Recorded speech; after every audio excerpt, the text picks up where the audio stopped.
Qu'on cherche à battre un record personnel ou simplement à rester en forme le plus longtemps possible, cette quête pour construire et maintenir nos muscles, eh bien, elle nous concerne tous. Mais la vraie question, c'est comment on y arrive efficacement, peu importe l'âge. C'est un peu le code qu'on va décrypter ensemble aujourd'hui. Alors, pour bien commencer, il y a une chose super importante à comprendre. La perte de masse musculaire, ce n'est pas juste un problème pour les athlètes de haut niveau. Non, non. C'est une sorte d'horloge biologique qui nous concerne absolument tous. Et là, les chiffres y parlent d'eux-mêmes, c'est assez frappant.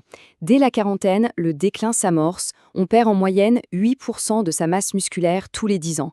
Et après 70 ans, attention, le rythme s'accélère, ça peut monter jusqu'à 15%. Bref, le message étant ne plus clair, le temps n'est pas notre ami sur ce coup-là, et il faut s'en occuper. D'ailleurs, ce phénomène a un nom un peu médical. On appelle ça la sarcopénie.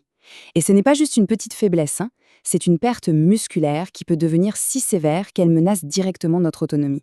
C'est à cause d'elle que le simple fait de se lever d'une chaise peut devenir difficile et ça augmente aussi le risque de chute de façon dramatique. Et c'est ça, le point absolument crucial. Préserver ses muscles, c'est bien plus que de la gonflette. C'est avant tout préserver son indépendance, sa capacité à profiter de la vie. C'est en quelque sorte notre meilleure assurance vie pour rester mobile plus tard. Ok, maintenant qu'on a bien posé le problème, allons voir ce qui se passe dans la salle des machines. Comment notre corps fait-il concrètement pour construire du muscle? La réponse, vous allez voir, se trouve dans un processus biologique assez fascinant. Le concept clé à retenir, c'est la synthèse des protéines musculaires, ou SPM pour les intimes. Imaginez une sorte d'équipe de construction interne qui, après chaque effort, se met au boulot pour réparer et renforcer la structure.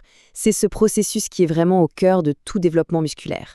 Alors, comment on fait pour lancer les travaux? Eh bien, c'est une cascade en 4 étapes assez simples à comprendre. D'abord, il faut un signal de départ, c'est l'entraînement. Ensuite, il faut que les matériaux, les fameux acides aminés essentiels, arrivent sur le chantier. Leur arrivée va actionner un interrupteur principal qu'on appelle mTOR. Et seulement à ce moment-là, la construction, la SPM, peut enfin démarrer. Cette image de l'interrupteur, elle est vraiment importante. La voie mTOR, c'est littéralement le bouton ON pour construire du muscle. Si on ne l'active pas, il ne se passe rien. On peut s'entraîner aussi dur que l'on veut. Sans ça, pas de construction. D'accord. Si mTOR est l'interrupteur, comment on appuie dessus?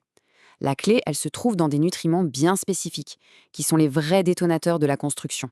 Et voici ces fameuses clés. Les acides aminés essentiels, ou AAE. Le mot essentiel ici, il est capital, vraiment. Ça veut dire que notre corps est tout simplement incapable de les fabriquer. On doit obligatoirement les lui apporter par notre alimentation. Ce sont les briques de base sans lesquelles aucune construction musculaire n'est possible. Et là, attention, les détails sont super importants. Il faut impérativement les 9 AAE, sans exception. S'il en manque un seul, bim, tout le chantier s'arrête. C'est aussi simple que ça. Parmi eux, il y en a un, la leucine, qui joue un peu le rôle du chef de chantier.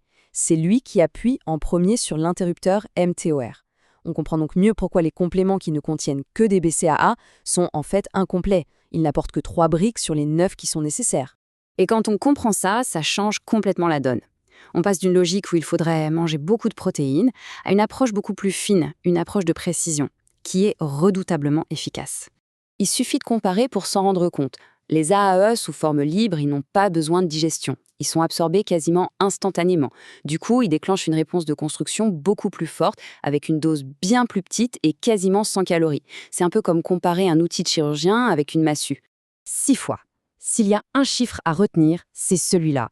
À poids égal, une formule précise d'acides aminés essentiels peut être jusqu'à 6 fois plus puissante pour stimuler la construction musculaire que la protéine de whey.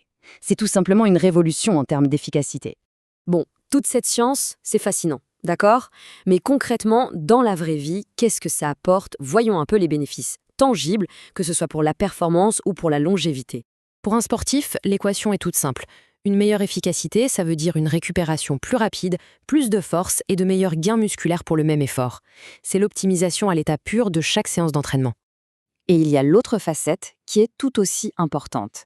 Avec l'âge, nos muscles deviennent un peu sourds au signal de construction envoyé par les protéines. C'est ce qu'on appelle la résistance anabolique. Eh bien, une formule précise d'AAE agit comme un signal amplifié qui permet de contourner cette résistance et de réveiller la construction musculaire, même chez les plus âgés. Parce qu'au final, le véritable objectif, il est là. Conserver sa masse musculaire, c'est rester actif, stable sur ses jambes et autonome le plus longtemps possible. C'est vraiment une des clés de voûte pour bien vieillir, tout simplement. Et attention, Tout ce dont on parle, ce n'est pas sorti d'un chapeau. Ça repose sur des bases scientifiques extrêmement solides. C'est le résultat de décennies de recherches menées en grande partie par le docteur Robert R. Wolfe, une pointure mondiale dans ce domaine, dont le travail est validé par des centaines de publications et financé par les plus grandes institutions de recherche.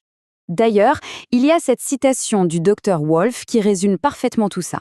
Ce n'est pas la quantité de protéines qui compte, mais ce qui arrive réellement dans le muscle. Voilà, tout est dit. La précision l'emporte sur la quantité. L'important, c'est de livrer au muscle pile ce dont il a besoin au moment où il en a besoin. Et ça nous laisse avec une question assez vertigineuse pour finir. Si on peut nourrir nos muscles d'une manière aussi ciblée, aussi efficace, quelles sont les véritables limites de la performance humaine et de notre vitalité au fil des ans? C'est une perspective absolument fascinante, vous ne trouvez pas?